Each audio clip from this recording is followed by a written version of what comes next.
السلام علیکم ناظرین، بالترتیب ماموز الفا کے ابواب کے بعد بہت ہی اختصار کے ساتھ ماموز العین کے 3 میں سے 2 باب ذکر کریں گے، اور اسی طریقے سے بہت سی زیادہ بحث جوازی قانون کے لحاظ سے ہوگی، وجوبی قانون، چونکہ ماموز الفا میں تو وجوبی قوانین کا استعمال ہوتا ہے لیکن ماموز العین میں کم استعمال ہے۔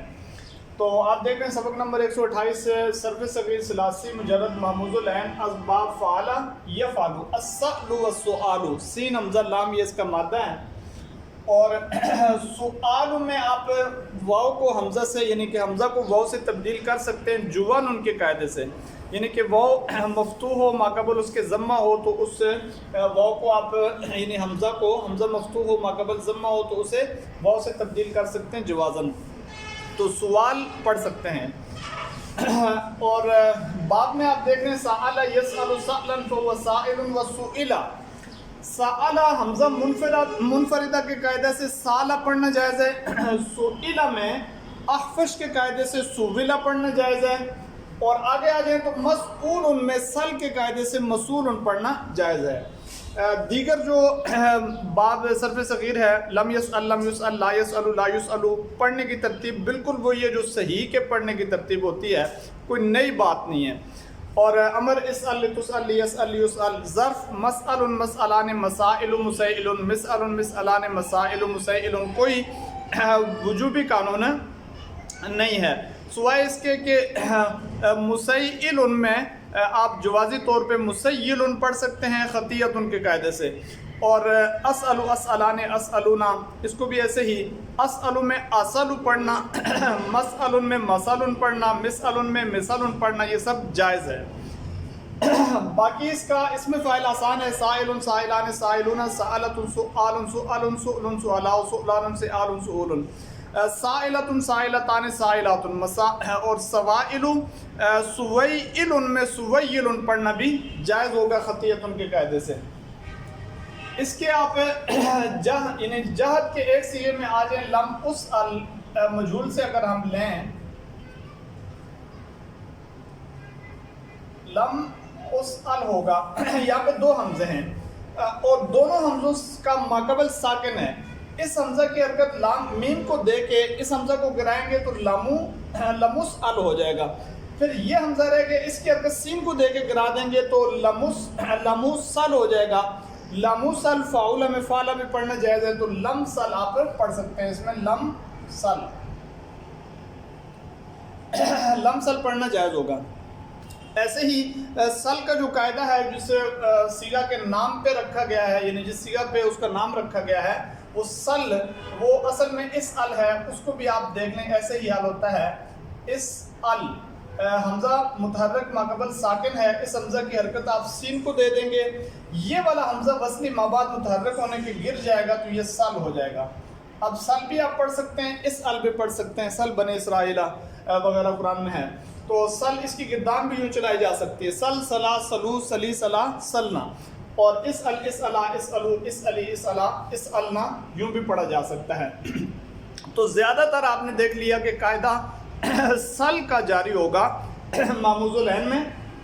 اور اس باب میں بھی۔ اس کے بعد ایک اور باب فعل یفعل ظہر یظہر آتا ہے، لیکن اس کو ذکر کرنے کی کوئی زیادہ ضرورت نہیں ہے کیونکہ کوئی نئی بات اس میں نہیں ہوتی۔ اور اگلا جو باب تیسرا نمبر پہ ہے وہ فعل یفعل اللم، لام حمزہ میم یہ اس کا مادہ ہے، لأم یلأم لأما فهو لئیم ولئیم یلأم لأما فذاک ملؤوم، ملوم پڑھ سکتے ہیں۔ لئیم اس کی صفت مشبہ ہے، لئیم لئیمان لئیمون لئام لؤوم لؤوم لؤماء لؤمان لئمان الآم الإماء ولمۃ لئیمۃ لئیمتان لئیمات، اور لآئم لؤیم ولؤیمۃ۔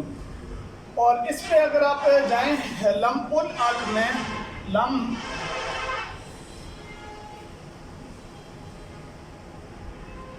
یہاں بھی 2 حمزے ہیں،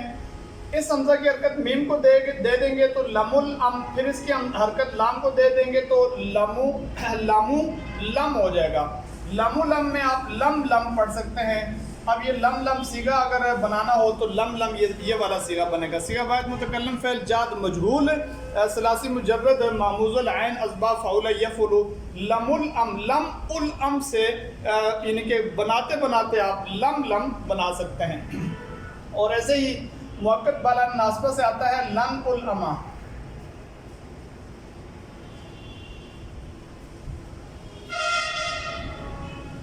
اما یہاں پہ بھی آپ دیکھ رہے ہیں دو حمزے ہیں. اس حمزے کی حرکت نون کو دے دیں لن الاما, پھر اس کی حرکت لام کو دے دیں تو لانو لاما ہو جائے گا ہمارے پاس, لانو لاما. اب یہاں پہ دیکھ رہے ہیں نون متحرک ہے اور یہ قاعدہ ہے اور یرملون کا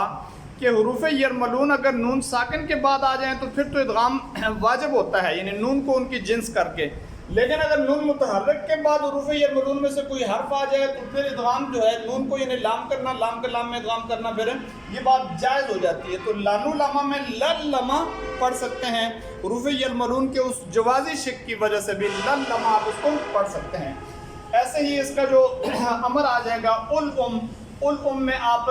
اسی طریقے سے یہی قاعدے جاری کر کے لم پڑھ سکتے ہیں. الام میں لم اور الام لتل ام لیل ام لیل ام لاتل ام لاتل ام لایل ام لایل ام وغیرہ. ظرف کی طریقہ بھی اسی طریقے سے ہے, اس میں اعلیٰ, اس میں تفضیل وغیرہ. تو یہ بات بتا دی گئی کہ زیادہ تر جو قانون استعمال ہوگا معموز العین میں زیادہ طور پہ وہ سل کا قاعدہ استعمال ہوگا, اس وجہ سے کہ بہت سے مواقع ایسے آ جاتے ہیں کہ حمزہ متحرک اور ماقبل حرف صحیح ساکن, اس حمزہ کی آپ حرکت جوازن نقل کر کے ماقبل کو دیں گے, حمزہ کو گرا دیں گے, تو اس طریقے سے یہ سل کا قاعدہ جاری ہوگا اور بار بار جاری ہوگا بہت سارے صیغوں میں. تو اس کو ایک یاد رکھا جائے. باقی ماضی مجہول میں ہمیشہ فش کے قاعدے سے اس معموز العین میں مجردات میں آپ لگا سکتے ہیں, اس حمزہ کو واو سے تبدیل کر سکتے ہیں.